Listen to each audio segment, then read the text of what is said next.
Hello, TTC. I'm coming a little late, man. I've been off the internet for a while. It's because this phone right here has not had minutes, so I couldn't record. And the other phone that my parents had wouldn't record to YouTube. Every time I tried to make a video, it wouldn't download, upload. So, well, now I'm back. I made a Jags one earlier, but it really wasn't any good, and it didn't upload. So I decided to make an even better one about the Jags Bengals game tomorrow. Preview it. I'm not in the business of talking shit, but when your team sucks, I will talk shit. Like the Jags, they're not very good. I mean, I love it. I like their unis. I like the Jags. I don't have anything against the Jaguars. I like they get Blake Bortles. I believe he will be a good quarterback for them. He will be the face of their franchise. Just right now, he's not got much talent around him, and he's staring down receivers. He's a rookie though. He'll learn from his mistakes. He's got talent to win though. Good size for the quarterback position and everything. I mean, Justin Blackman was a joke, man. I mean, they drafted him very high, and he was a beast. Who would have known that he had more problems off the field than Des Bryant coming out of Oklahoma State? He's gone, and now they're left with Allen Hurns. That first week was a beast. Cecil Shorts has been pretty good. Denard Robinson, I think, is playing halfback for them now. Is that really what they're down to? Is Denard Robinson? I mean, he's fast, and he played quarterback in college, and he can run. But him a halfback, I mean, he's kind of small. But who really gives a shit how big you are? I mean, James Brooks back in the '80s was about 5'8", 5'9", 180, and he still ran over motherfuckers and he got big yards. So it really don't matter how big you are, halfback, bro. And he's got the foot speed to go, man. But in the NFL nowadays, I mean, Burford's not playing. Our starting running back, Giovanni Bernard's going to be out 2 weeks. Burford's going to be out 2 weeks. Hopefully, they get Brendan Thompson back, Cincinnati does. But the big news is Green's practice all week, and he will play Sunday, tomorrow, which is great, which means there's no way the Bengals are losing. First of all, I'm going to read the scripture, one chapter, before the game. Second, the Bengals are at home where their defense and their team somehow just becomes unbeatable. Or you'll tie them like the Panthers. But it takes a superhero effort to do that. And they really should have won that Panthers game. 3, A.J. Green's back. Now, you've seen what Mohamed Sanu has done in the absence of A.J. Green. 5 catches, 125 yards. What was it? 10 catches, 120 yards. 7 catches, 84 yards, and a touchdown. I mean, the man is a number 1, but he's a number 3 on this receiving core. Because Marvin Jones, who is out for the year, had 10 touchdowns last year and 4 in one game against the Jets. That's how good this receiving core is. You already know A.J. Green is an all-world elite receiver. I put him up there with Jerry Rice, statistically, start his career. And man, hopefully he stays healthy and continues to contribute. But this year he's like becoming Calvin Johnson and elite status, bro, because all but one game he had fewer than 100 yards, and that one game was against Darrelle Revis and the Patriots, and he had a touchdown and 81 yards receiving, bro. A.J. Green's turned up, man. Andy Dalton is the one who's improved the most out of everybody. I mean, I do love the additions of Jeremy Hill, Ryan Hewitt, the center, those rookies. I love those rookies. But Andy Dalton is what's going to make this team win a Super Bowl or go out in the first round or not even make the playoffs. He is a winner from the get-go. I mean, he was at TCU, he won. He was in high school, he lost 1 time. TCU, he probably lost like 7 times, and now in the NFL, he's only lost, 20 times, 22 times, adding the playoffs? Wait. He had 18 losses coming in. Now he's lost 2 more, so that's 20. Plus the 3 playoff losses, so that's 23 losses in his entire career. And the wins, he had 30 coming in, and now he's got 4. So he's 34, 23, and 1 in his career with a tie at the end because of Carolina.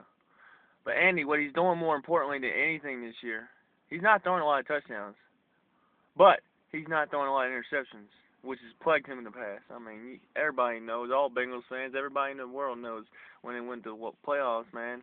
Like San Diego, it started out great, kind of, but then, well, as we was down, and dumbass Jay Gruden, who likes to throw it a bunch, which I love throwing the football, no quit. I mean, yeah, no question in that, but come on, man, you can't abandon a run like that. And then they was just throwing it, and that one pass was Dalton's fault. He shouldn't have thrown it. He was getting pressured, but he still shouldn't have thrown that.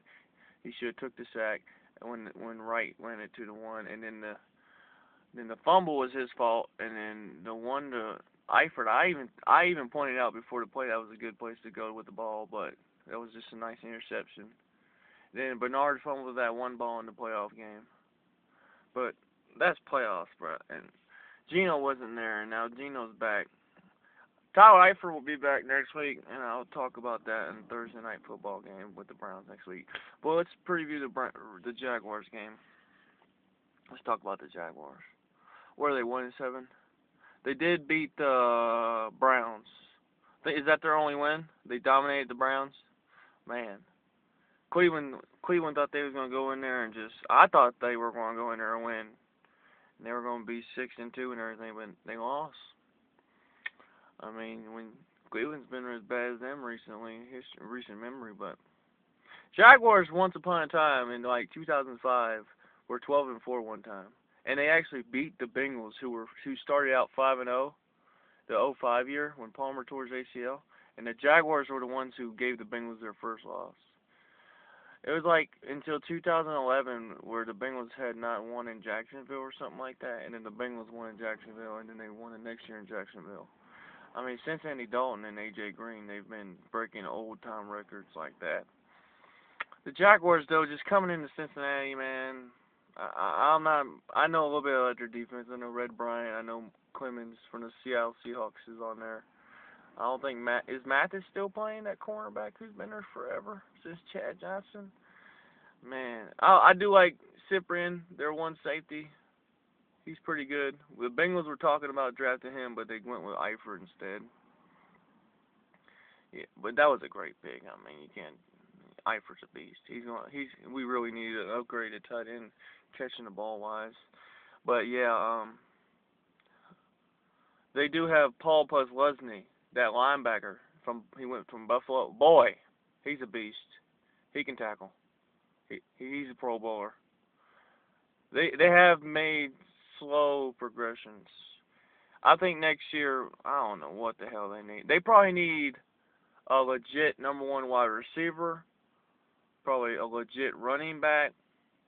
They need all of that shit. They need to go wide receiver, running back, and they'll probably be set. If you give them a big back or just a legit running back, not Denard Robinson, he's not a real running back.